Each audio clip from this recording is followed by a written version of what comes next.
If your landlord hasn't carried out the repairs after a reasonable period of time, there are several things you can do. Your course of action depends on your circumstances, what repairs are needed, and your tenancy type.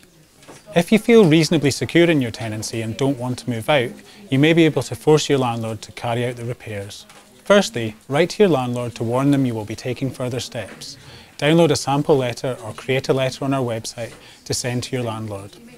You could consider withholding rent until your landlord carries out the repairs. This is a risky strategy and you could run the risk of eviction if you don't follow the correct procedures, so you should always talk to an advisor before withholding rent. If the repairs are fairly minor, it may be easier to carry them out yourself and deduct the cost from your rent.